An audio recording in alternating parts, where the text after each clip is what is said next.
Hi, and welcome to Mighty Mental Health Podcast, where we bring you everything that's real talk, mental health, and real issues.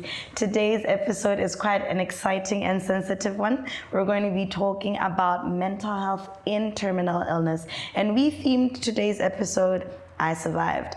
We're going to be talking to my guest today, who is a survivor of cancer. She is a mother of one, and she works with the Fighters Support Group Club, which is a support group for people that are living with cancer, people that have survived cancer, not only them, but their families and all the caretakers. So today's episode is really going to delve into the mental health aspect of what it takes to survive terminal illness and what it takes for you to be able to recover. Can you return to normal? Is there such a thing as normal? What it takes to be able to be resilient during times of confusion and after diagnosis, your family, your caretakers. What is the mental health implication of living with a terminal disease or a terminal illness like cancer? Remember, today's episode is proudly brought to you by Staybridge Riverside Hotel and Spa, where you can have your conferencing, weddings, events, and of course, amazing accommodation.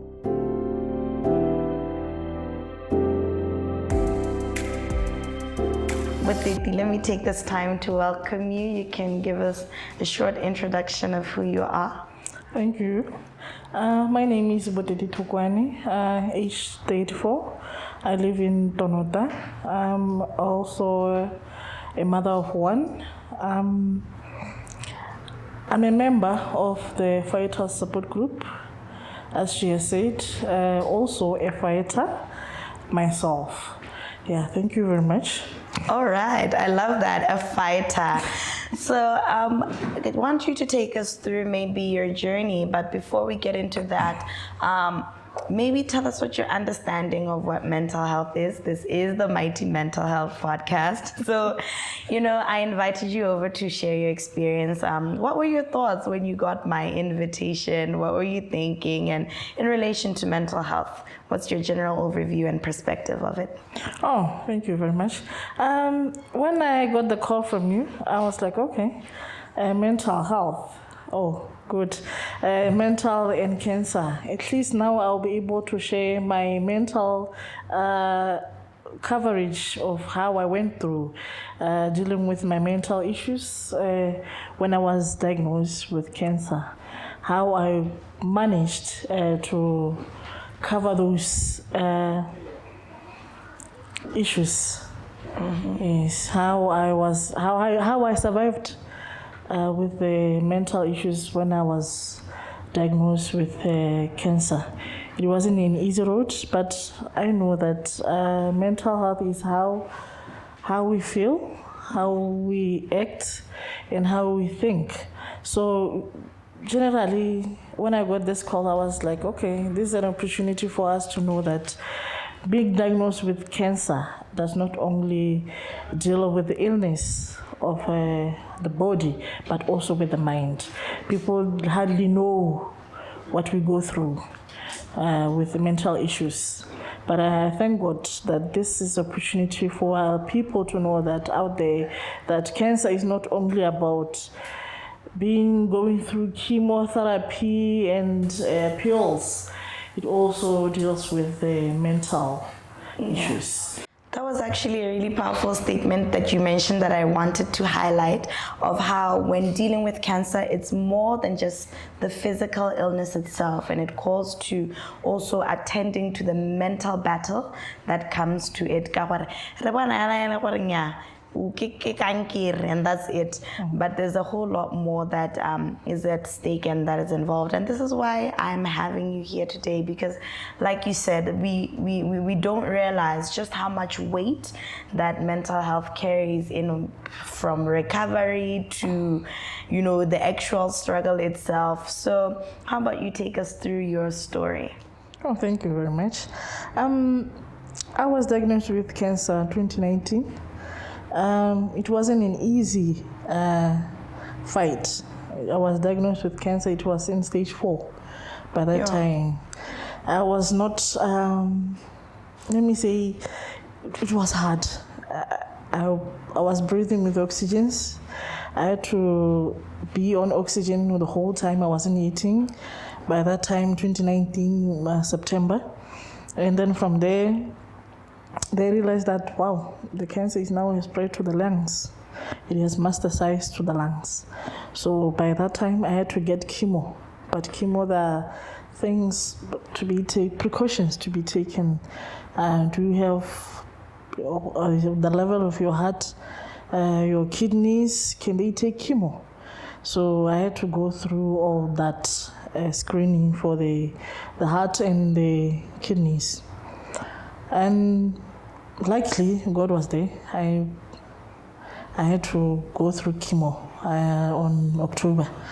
It wasn't easy. Being diagnosed myself, it wasn't easy when I was told that I had cancer.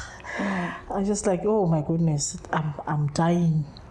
That's the thing. I was thinking about my mom. I'm the only daughter, to say, of my mother, the only daughter and the last born. And I have one daughter to take off. You know, my mom is already old. I was like, what is going to happen if I die now? And I can imagine 2019 is right around COVID. Yes. So there's COVID, now there's cancer, and they're telling you it's stage 4. Stage 4. And most we know the common mindset out there is when they say cancer, the first thing that you think of is, I'm gone. Yes. So can you take us through the diagnosis? What diagnosed you? How did it come about? And what were your thoughts and feelings there and then when you first got the diagnosis? Oh my goodness. I don't want to lie. I was going through all. I saw myself dead by that time. I was only thinking of death, not surviving, because we know that cancer is just death. So I was carrying a lot on it. There were a lot of questions going through. You know, I didn't know that I'll be alive by this time, because I was told it was stage 4 and there's probable possibility of not me surviving the chemo itself. So it wasn't easy when I was diagnosed with that. I had to think of everything. I had to go on Google. Ask Google, what are my chances? Dr. Google. Dr. Google. We need to stay away from Dr. Google, guys. True. True. Google will tell you that you only have few days of living. So I went through a emotional wreck. You know, I was down and didn't see myself surviving through this. I was alone, because I had a lot of questions which were not answered by that time. Questions like, would I survive? If I survive, would it be like forever, or I'll keep on I will just be having this cancer for the rest of my life? Would I survive this? How would my family go through myself as being diagnosed with this cancer? How would my daughter live when I'm dead? How would my mom cope? Will she manage through the mental process? Because losing someone dear to you is not easy. It's as all she was as my daughter, as young she is, having to lose your only parent that you have left on earth. It wasn't easy for me to be going through all those questions alone. And like I was saying, people think being diagnosed with cancer is only the cancer itself. But the roller coaster of questions coming through, you never know. You take yourself in the corner and not wanting to go out to the world and say, you know, it's cancer after all, but I made it, you know. And how old was your daughter around this time? She was doing Form 3. She was very young and she was writing her final examination. Yeah. So it was a hectic time to find out that, yeah. Yeah, the most part that I didn't want her to see me like that. When I was hospitalized with the oxygens, so I didn't want her to come to the hospital, for her to go to school knowing that her mom is in oxygens. Can't breathe on her own. She can't eat. She can't even drink water. It was so emotional that I had to drink water with a straw. You can imagine. I can't sit up. I can't do anything to myself. I was confined to the bed. I wasn't moving like any other person. I was just there. Can you take us through maybe how it got to the stage where now you were using the oxygen? Was it immediately on your diagnosis? Had you previously been a bit unwell and it progressed to that? How did it get to that critical point? One thing that I have to know, cancer is a tricky thing. The minute it starts showing, I know that is stage 3 or 4. I just had a broken bone, a collarbone, and I was told that there is nothing can be done with it, so it has to heal on its own. 3 weeks, 6 weeks down the line, I'm there. No progress. I had to go through a biopsy to really get the issue, because they had seen that the bone now is starting to larger. So they had to know what's happening here. By that time, I had to go through theater, major operation. You can't go when you are coughing. So those were the issues. From there, I was on ICU from the theater room, and I was on ICU. When the results came out, it was cancer stage 4. Then it was in August, yes. Then they told me, no, don't worry, you'll get your chemotherapy. Trust me. The only thing that I wanted was not chemo. I told myself I'm not getting chemo. Why? Go on Google. Google.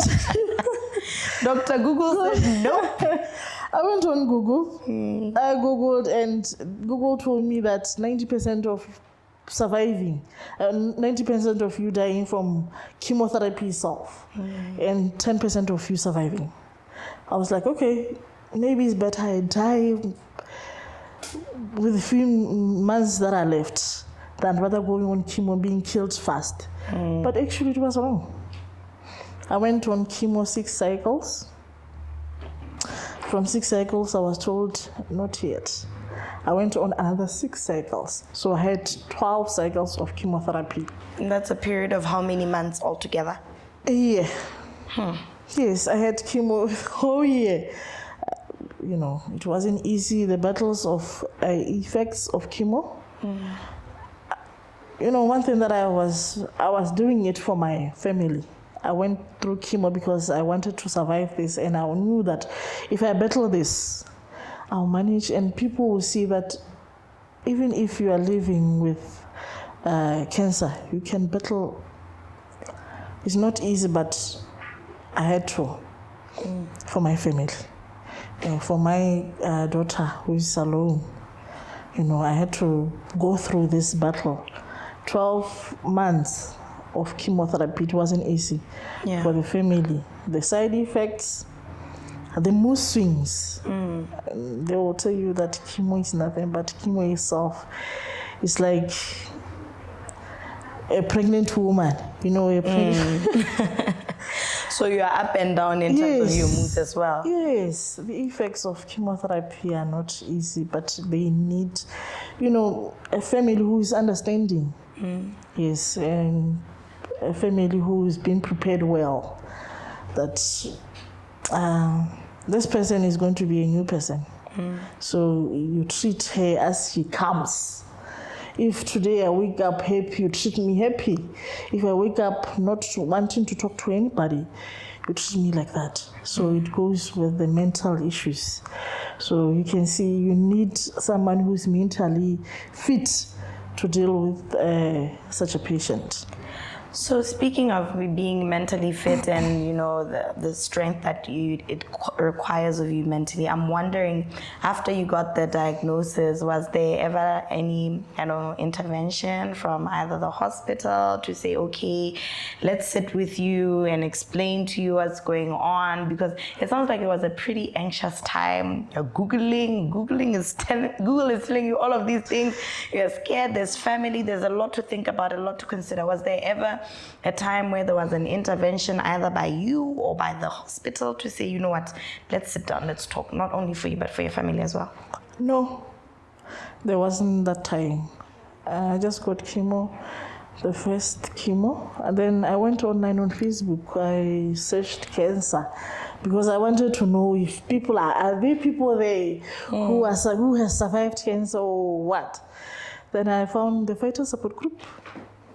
I inboxed them, and actually I received a message from the founder, Patricia Letlape. She was really friendly. She's also a member and also diagnosed with cancer herself. So she inboxed me and saying, wow, can we talk? Then I said, yes. Can I add you on WhatsApp group? Then I said, yes. It was actually interesting, the WhatsApp. People there, I had hope. People there were diagnosed with cancer and now living 15 years after being diagnosed with cancer. I was like, okay, fine. But it wasn't all good. We lost some members on the way. It was sometimes depressing to see that. So this was during the journey with your chemo? Yes, imagine being ongoing chemo and you are told someone who has been inboxing you the other side saying you'll be fine. Gone. Now gone. You start asking yourself, will I also survive? If she's gone, will I be gone like her? The roller coaster of the questions will still come. One theme that keeps coming across as we're engaging in this conversation is, family and support. And I want to understand what you think was going on for your family. Have you ever had that discussion? What were the mental health implications on them in terms of when you found out it was like you said, an emotional roller coaster? When you told them your diagnosis, what was that process like? I told my mom she's a strong woman. I like to say she's a strong woman because why would I say that? My stepfather also was diagnosed with cancer. By the time I finished my chemotherapy 6 cycle, he was hospitalized. May he so rest in peace. He passed away because of that. It wasn't easy for her. I could see those days when I was in the hospital, the first chemo. There were times I knew that now I don't think I'll see another day. But when she comes in with that face, I was like, oh, at least I got hope. She's here, she's smiling, but knowingly that she's not fine. She needs someone too. So I had to be strong for her, for her to be strong. It wasn't easy, but I had to be strong for her to be strong for me. Yes, it wasn't easy. And your daughter? My daughter, that one is a lovely soul. But the fact that she got support from my mom and my brothers, that is of hell. But she didn't show much, but I could see facially that she's going through a lot. She has so many questions around her because at that time I wasn't eating. She will come and say, Mama, please eat. Please eat for me. If a child can do that, she needs her soul is kind to say, I'm not coping. So even herself, she was not coping.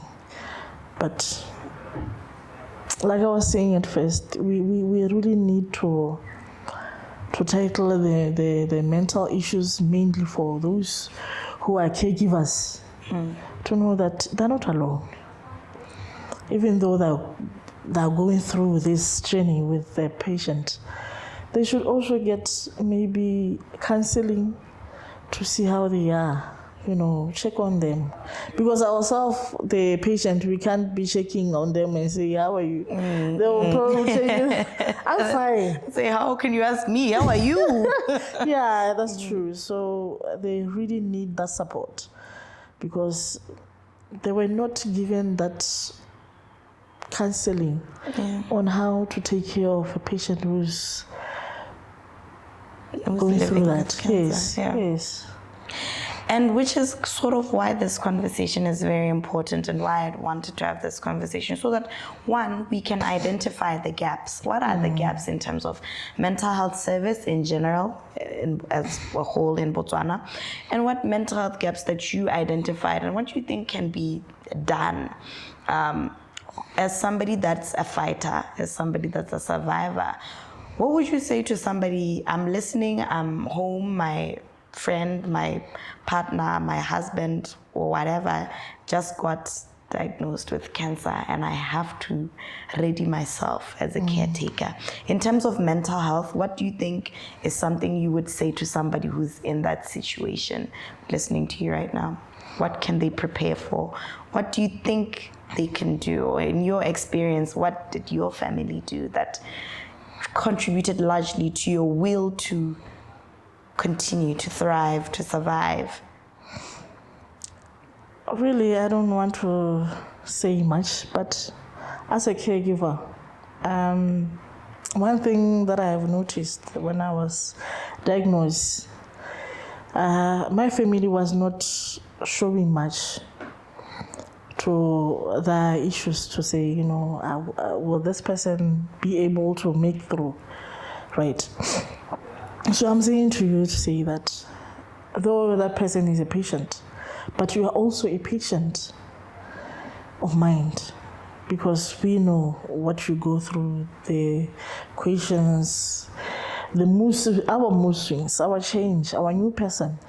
Will you able to take care of the new person that is in front of you? Yes, that's one thing that you should know. Sometimes I don't want to eat. Sometimes I don't want to wake up in the morning and you want me to wake up. That's the new me. Learn to cope with the new person that is in front of you. I don't want to eat. Maybe not because I'm not feeling well, because I don't feel like eating. Yes, I don't feel like getting up today. Those times. Yes, but you need to understand that person very well, so that you be able to go through that journey with that person. It's not an easy journey, but you know that you are going through with that person that journey, but you'll be fine. So basically it's learning to be adaptive to the condition of the person that you are taking care of, and being understanding as well. Yes. Yeah, but I can only imagine that, for example, with the issue, can you eat? I think it's coming from a place of worry, because after all, I see you're my loved one, and you are not well, and you're not eating, and the stress that could put on me, and the pressure now then I apply back to you to say, no, you need to eat, because I'm seeing your state, and it's really not an easy thing. And I appreciate what you said earlier about knowing that as much as the patient is there, you are a patient as well. Yes. And I think what I would recommend in such a situation is that you can't pour from an empty cup. Pour into yourself as much as you are pouring into the person that you are taking care of, because they need that positivity, I think, from you. Like you were saying, how when your mom would come in, she wouldn't be carrying in a sad face, so her strength would give you strength to give her strength. Yes. So maybe pouring into yourself as a caretaker as well is important. Yes, that's true. It's not easy as a caretaker, but the positive energy that you bring in can make me feel better. Although I have not eaten, but that positive energy that you are bringing, it gives me hope. It takes a lot of things to another energy.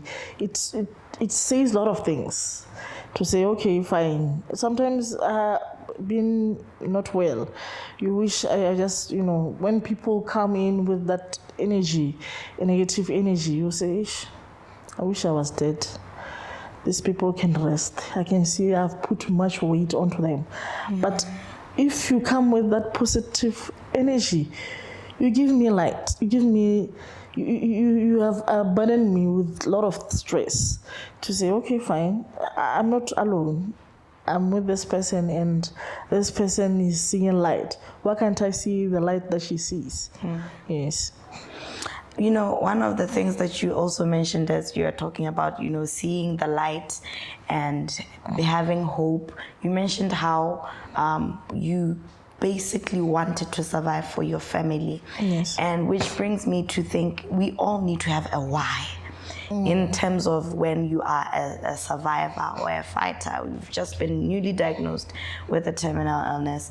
From what you're saying, I'm gathering that if you have a strong reason why you have to keep going, it makes things a little better. Can you maybe take us through what it takes? I don't know, the mental health capacity to have a why. Is it a thing of, you know, I just wake up and I'm like, yes, today I'm going to do it, I'm going to fight? Can you take us through that? What kind of unearths or gives you a why? From my family history, we have cancer history. It's like, okay, fine. There are ways of you getting cancer. Yes. One, family history, the blood. So for us, the blood is the one that kills us. So my grandmother died of cancer. Her first daughter died of cancer. So I was like, okay, since now cancer is like taking us to the grave, let me be the one that will not be taking us to the grave. I shall fight this for the family so that they can see that cancer is not all going to kill us, though it's in the family, but it's not going to kill us. Not all of us. Yes, you know. For my family, I had to fight for this, for the family. You know, God knew why. God knew why in my generation I had to be the one with cancer. Yes. So for that, I had to prove, to say, you know, I want to be out there and say, you can beat cancer stage 4, it's nothing. You can go through all that. Cancer is there, but you can still beat it. People will say, even when you are stage 4, you cannot survive. Here I am. Here you are. I'm healthy as an ox. You will never know that. Laughing as brightly as ever. You will never know that. When I pass through, you will never say this lady has. She was well. She was not well before 2019. Here I am, fit as you are.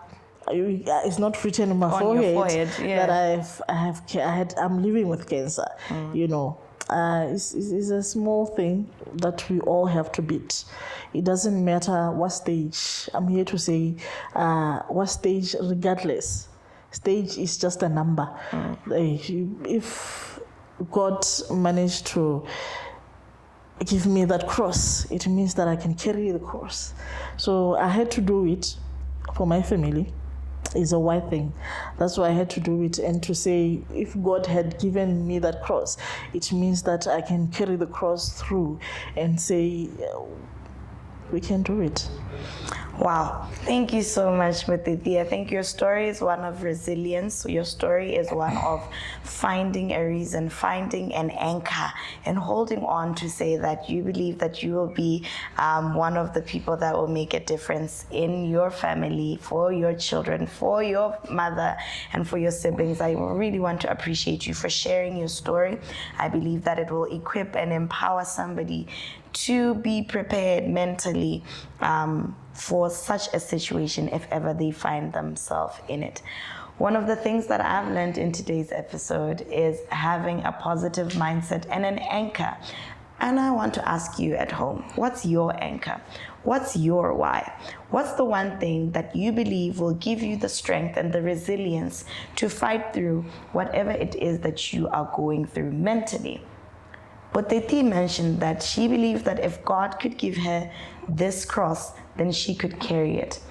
Do you have the same resilience? Do you have an anchor of your own that you hold on to when different seasons and storms of life can come your way? Can you be the person to anchor the other person or the next person when they are going through such? Our sponsor for today's episode is Staybridge Riverside Hotel and Spa, where you can get yourself amazing accommodation and you can get coverage for all your events, conferencing, parties, weddings, you name it, they're the place to be.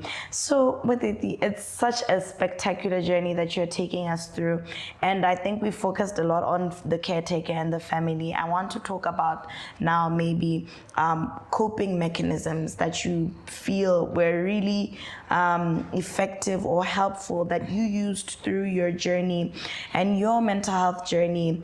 Someone's listening to you or watching you at home as somebody who is currently going through any form of terminal illness. What coping mechanisms did you put in place? What were your mental health struggles?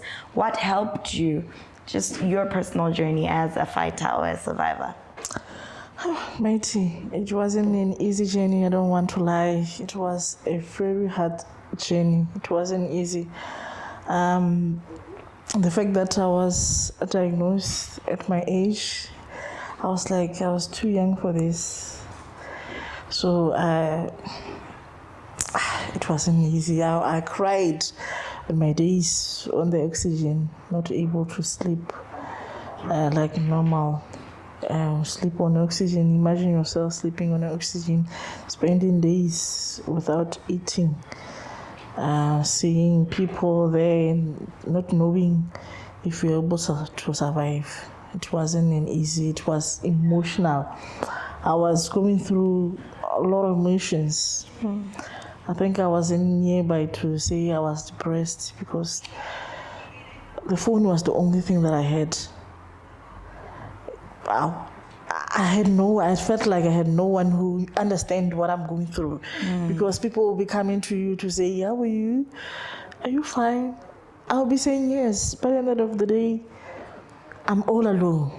I felt all alone in the corner of myself, asking so many questions. Will I survive this? Because it's a one-way battle, one-person battle. Yeah. You don't, even though there is family, but it's a one. I'm alone. I go through those pains. I'm the one who's feeling the pain. I'm the one who's asking myself, is this cross able to, is it not heavy enough for myself? So God was there. I don't want to lie. I prayed on my days. I listened to the music, gospel music. Though friends were there calling, but it wasn't enough for myself to put me through. I had something. There had to be something. So I was always on phone. Like I was saying, phone was my friend. So chatting with people who were also going through the same situation helped. I like to say the Fighter Support Group helped me through wherever I am right now. If it wasn't for those ladies, the other one who passed away, may their soul rest in peace, Nicole, and Huiti, they really, even herself, Patricia, she would call at times when I was not able to sleep and say, girl, how are you coping? I was like, oh, I'm fine. But I was always on phone, and God was always on my side to say, though I give you the cross, but I'm always here for you. So it wasn't an easy journey, but I managed to pull through, because knowing that there's someone out there who's surviving with this, who's battling with this, who has battled and now living 15 years. Yeah. Imagine. It's like, okay, I can do it. Yes, if someone out there who's living 15 years, I'm a person, I'm a human being too. So it means I can go as much as 20 years. Yes, so it wasn't easy. I felt days, when I felt days were cold, when it was hot, I knew that, it was an emotional wreck for myself, because I may say for the family, but yourself, here you are diagnosed. Diagnosing doesn't come with family. It comes with you yourself, and it is a cross that you carry yourself to return your name. And if it's a coffin, it's to return your name. So I was only thinking about the coffin. Yes. So I managed through all that, passing through all those stages. And it's quite a lot, because like you're saying, you're hospitalized, you can barely breathe, Yes. You're on oxygen machines, and it's lonely. It's a hospital. I don't think there's anybody that likes the hospital environment. The questions, will I make it? Will I not make it? The loneliness. And so what I'm gathering is that a sense of community really can go a long way. Yes. When you have people that you feel that can relate to that which you are experiencing, and reaching out, because you are the one that actually reached out to Fighter Support Group, right? Yes. Mm-hmm. I reached out to them to say, here I'm newly diagnosed. I want to know more about people living with cancer, and they took me in like one of their own, to say, we are here. And I first introduced myself, and I'm saying I'm stage 4. I said, that's nothing. I was like, I was so stage 4. Yeah. They said, it's nothing. Which is not the normal reaction when people hear stage 4. It's like, yeah. Yes, I said, it's nothing. You can survive that. And I had people giving me advice to say, do this, do that. And I was actually doing that. I was taking those advice to say, okay, fine. They're saying you should. I'm not eating. Like, maybe I was like, I have a problem with sleeping. They'll say, no, don't worry. You sleep in a few days to come. Do this, drink water, Yeah. Yeah. So I'm thinking of also now after diagnosis, and you're taking through the chemo, because you said earlier that it's like being a pregnant woman. There's a lot. There's the mood swings. There's a lot of ups and downs. And what do you think motivated you to continue? Because, people, especially with medication, people feel like, I can't take this treatment for long. And eventually, I'd like to imagine you feel tired of just, it's a lot of the ups and downs, and you feel tired of 12 months is a long time. It's a long time. Is that an experience that you can say that you had, where you felt like, I'm done with this, guys, I'm just tired of this chemo? Yes, but when I finished my 6th chemo, when I was told that I was going to continue, I went back home and told them I can't. As much as I am here, I think it's too much. Yes, I have, as much as I have managed to take 6, isn't that enough? I'm here, I'm breathing. What more can happen? If I'm here, I'm breathing with no oxygens. Can we just maybe live the last days of my life? The last days of my life to not continue, because I'm going through because I was told that the other one that we're getting is stronger than the one I was taking previously. Sure. So I was like, if I had struggled with it's a lighter dose. Yes. Yeah. Imagine the heavier one. So it wasn't easy. Trust me, it wasn't easy. So what made you decide, okay, let's do it anyway? Like I was saying, the fighters, I had people who were telling me that the side effects are the same. People will tell you, I had more than that. I had 18. I'll be like, and you are still, I was like, yeah, I had, chemo for 18 months, but I'm still here. And you are carrying about 12. Come on, you can make it. What about yourself? Don't you want to see yourself? You have went through 6. Don't you want to see yourself surviving the other 6? Then I was like, okay, let's try. I went back to the hospital and said, now I'm ready for chemo now. Let's continue. So I continue with the sixth one. It wasn't easy to. The side effects of chemo that are like vomiting, those are the slightest one. They are more like you don't want to wake up in the morning when you are tired or fighting for the next day. Every day after chemo, you fight for the next day. The battle begins. So it's a new battle each and every day. Each and every day, because the side effects comes different every single day. Then black nails, no hair, vomiting. The side effects comes as a day. You fight today. You'll be fighting mood swings. You don't want to talk. You don't want that. Tomorrow is another battle. You see yourself vomiting. You see yourself not wanting to eat, wanting something different. Like I was saying, you'll be like a pregnant woman. Most people don't understand that pregnant woman is a challenge. It's a challenge itself.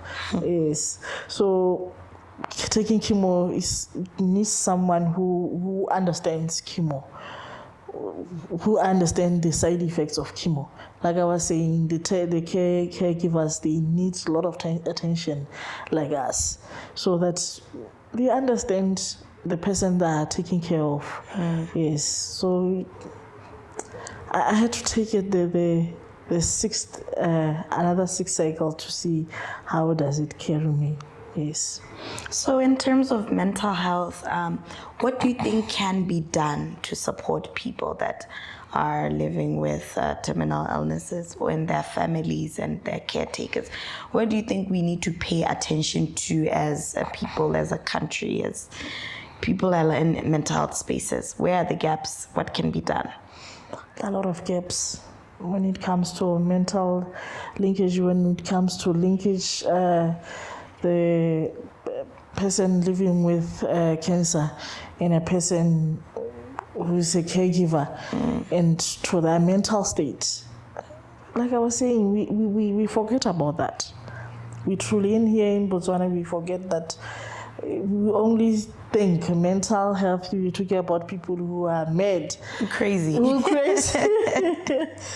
But the body itself is ill.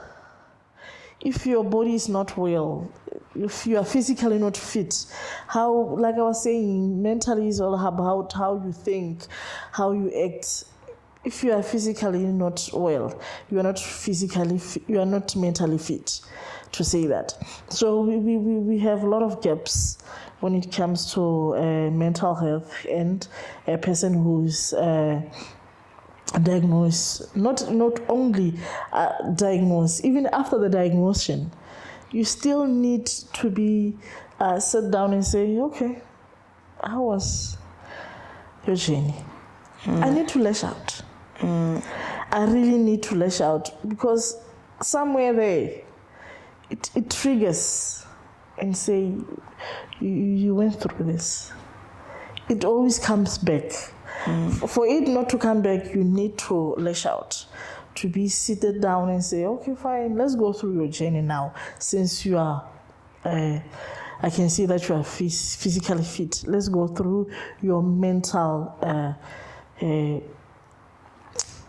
health. Yes. Which I think is something actually really important. We think once somebody's they're done with their chemo, they do the test and the cancer is not in the body anymore, or it cannot be found anymore. We think, okay, great, we've done it and that's it.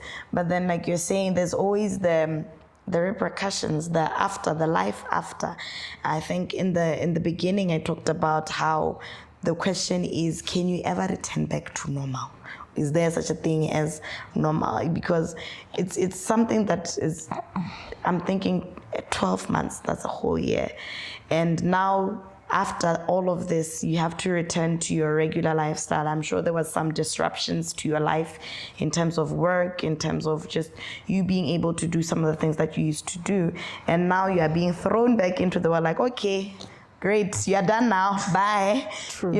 Coping with that, can you briefly just take us through that before we come to an end? It's never easy because I'm used to the person that I was before, so I want to go back. But I know there were days that I will just sit down when I'm relaxed and it comes back to say I almost. But being there does not mean it kicks you down. No.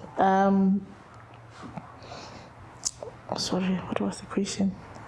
A question, it's okay. It's okay. The question is life after now. They've done chemo, and people think that you're okay, you are fine now, sharp, go back to normal. The mental health struggles of now after recovering from chemo, the cancer is not back in your bloodstream or in your body. And how is life after, basically, and your mental health after, taking care of your mental health after? It's never easy. It's never easy to go back. We don't go back. We learn to adapt and live with the new person that is being born after being diagnosed with cancer. So it's never a new person. You are a new person. I like to say you are born again. Yes, you start from building the new person that is being born. Yes, you start to find ways to say, okay, fine, I'm here. I don't want to go back to where I was, like you were saying, after you've been diagnosed and after that, being cleared to say now you are cancer free. You don't go back. Going back, it means a lot of things. So you learn to adapt to the new person that is being there. Mentally, physically, you adapt to that person to say, okay, fine, I've been through that rough time. So how do I mentally prepare myself to go forward? Yes. So where do we start? Okay, I'm born again now, I'm a new person. And I've just survived, I've been cleared. Where do I start? My life had been disrupted for a whole year. Where do I start? What's the step one? What do I do? Yeah, basically. You learn to the new person. You just learned how that person will cope into the society, because the society itself, we tend to step away and say we look away from it, but the society itself, they will know that you've been diagnosed with cancer. So how you know like cancer? How do you deal with that? How do you prepare your mind to be walking on the streets of diagnosed with cancer? She nearly died. Those are the issues being said on the streets. So how do you prepare yourself mentally to deal with that? How that's the one thing that you know, going out to the community. How do you prepare yourself on how you're able to how your lifestyle on eating, how your lifestyle, your health lifestyle, you change that. You're no longer the person who eats meat like you are. But we love the meat, guys. Yes, we love the meat. You know, the things that how does was selling manati? We told her that's the way the danger is. You know where the danger is. Yes, that's where the danger is. I wish I could eat something like this every day. That's the danger. Okay. So you stay away from the danger. You live a different life. Yes. Maybe that's how you start your new life. Okay. We got a lot of issues that are dealing with NCDs nowadays. Yeah. The lifestyle that we are living, it is the one that brings us these cancers, this even the mental health. Yeah. Yes. So we have to know the real reasons why we have these issues in this country. They have erupted in the study now shows that mental health and in NCDs, mental health and other cancers together, which is now they're erupting in high numbers. Yeah. Yes. So we need to know how best we can avoid there are many big ways. You know what I love about what you just said? For me, as you were talking, one of the things that has come across for me is with you talking about being born again and everything, I think after all of the chemo and being cleared, it's a beautiful opportunity that life is affording you to start afresh. Yes. So you have a choice to not see it as a, oh my God, what am I going to do with myself now? But you can see it as a new beginning, yes, a new leaf, another chance to maybe make better lifestyle decisions like you're talking about, you know, health-wise, your diet, your exercise, another chance maybe to live a life that is more fulfilling, and instead of existing, you now start living. That's you true. know, I think it's such a beautiful opportunity that life would be affording anybody that has survived, and that is one of the mindset that I believe would help anybody that is going through something like that. Yes. Boteti, I really want to thank you for your time. I want to thank you for sharing your story with us. It's been an amazing time. It's been impactful. And I want you to share as you close where we can find this fighter support group. They seem to have carried you through, and maybe somebody was going through that and they would like to be in a community of people. So give us a little more information about Fighters Support Group. And if you are comfortable, only if you are comfortable, you can share your details as well. If maybe somebody would want to connect with you and speak to you about their struggles, only if you are comfortable. Because people, you need to know boundaries, okay? You must understand, just because I survived does not mean I'm willing to be everyone's open book. So if you are willing, go ahead and share. Thank you very much. The Fighter Support Group is there on Facebook. Just go on Facebook and say the Fighter Support Group.